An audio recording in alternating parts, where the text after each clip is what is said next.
Apologize to my sister, or get out of my house. My wife said it loud enough for everyone to hear. The room went quiet. Forks stopped. Glasses froze mid-air. I stayed seated for a second. Then I stood up. Not fast. Not slow. Just steady. I walked toward her. People thought I was about to apologize. I could see it on their faces. Her sister crossed her arms like she'd already won. My wife didn't even look at me. She just waited. That's when I realized something. This wasn't about an apology. This was planned. I'm Michael Turner, 45, married 13 years. And that night, our anniversary dinner, felt more like a setup than a celebration. There were too many people. Too many eyes on me.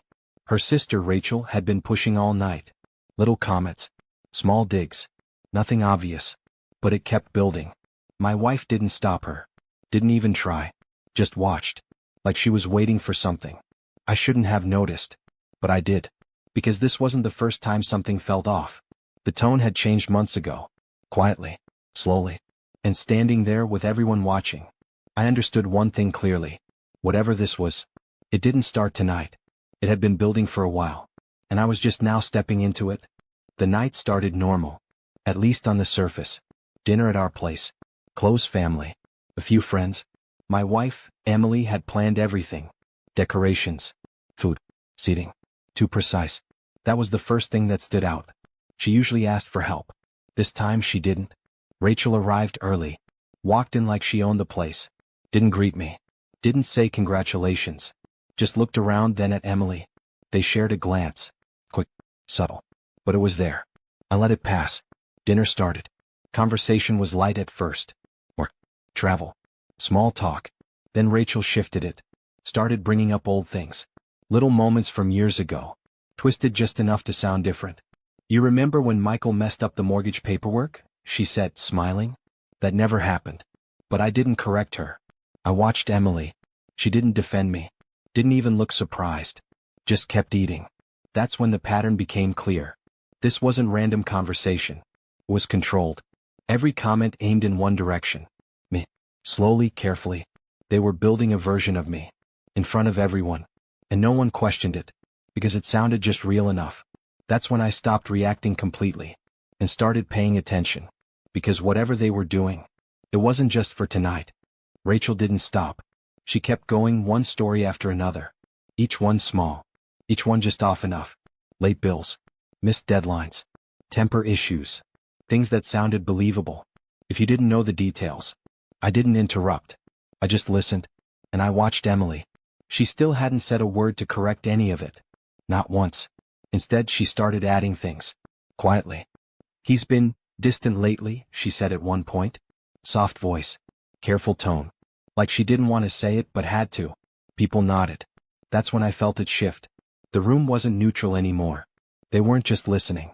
They were forming an opinion. About me. Based on something I knew wasn't true. I should have stepped in. Cleared it up. But I didn't. Because by then I understood something important. This wasn't about convincing them. It was about documenting me. Creating a picture. One that could be repeated later. That's when Rachel said it. You know, Emily's been dealing with a lot because of you. She looked straight at me when she said it. Waiting. That was the first direct move. A push. Testing how I'd respond. I didn't react. Didn't argue. Just nodded slightly. And that seemed to frustrate her. Because whatever they were building, it required me to play along. And I wasn't giving them that. Rachel pushed her chair back. Loud. Let's just say it clearly, she said. Emily deserves better. The room shifted again. No one laughed this time. No one spoke. Emily finally looked at me. Not angry. Not emotional. Just firm. Like this was the moment. Michael, she said, you need to apologize. For what? I asked. My voice stayed calm. That seemed to bother her. For everything, Rachel jumped in. For how you've treated her. I looked at Emily. She didn't correct her. Didn't clarify. Instead she said it. Apologize to my sister, or get out of my house. Same tone. Same calm. Like she had already decided what was going to happen next. That's when it all lined up. The stories. The setup. The audience. This wasn't about fixing anything. It was about creating a scene. A public version of me. Difficult. Unstable. At fault. So whatever came next would make sense. I stood up.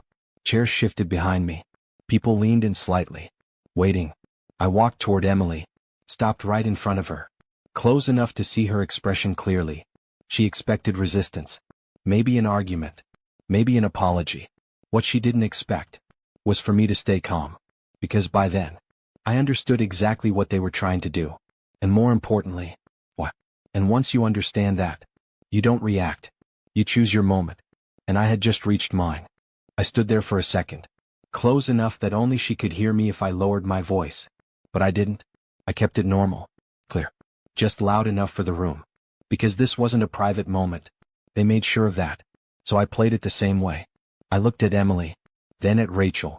Then back at Emily. And I said, "You want an apology?" She nodded once. Confident. Like this was already over. That's when I gave it to her. "I'm sorry," I said. The room relaxed. You could feel it. Like everyone had been waiting for that exact outcome. Rachel smirked. Emily exhaled slightly. But I didn't sit down. I didn't stop. I added one more line.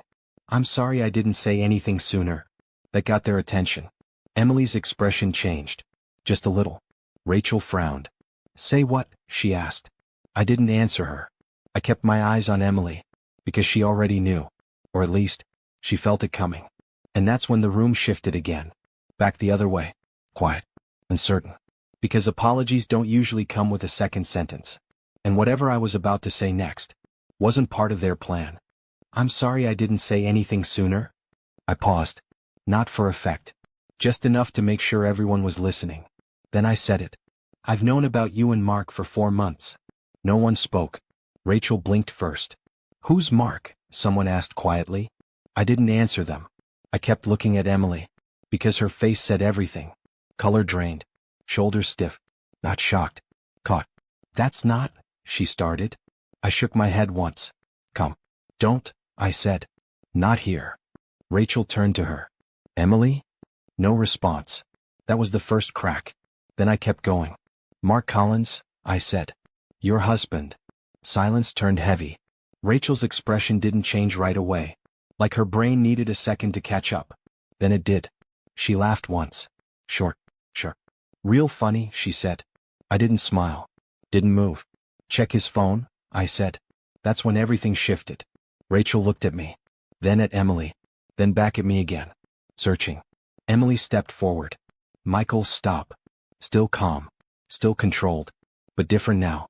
Because control only works when nothing real is on the table. And now, everything was. I didn't raise my voice. Didn't argue. I just stepped back. Gave them space. Because the sentence was already out there. And once something like that lands, you don't need to repeat it. You just let it do its job.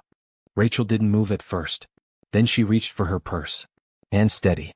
Face not. She pulled out her phone. "Unlock it," she said, looking at Emily. Emily didn't respond. "Unlock it," Rachel repeated. Louder. Still calm. But different. Everyone was watching now. No one pretending this was normal anymore. Emily shook her head slightly. "This is ridiculous." Rachel didn't argue. She walked past her.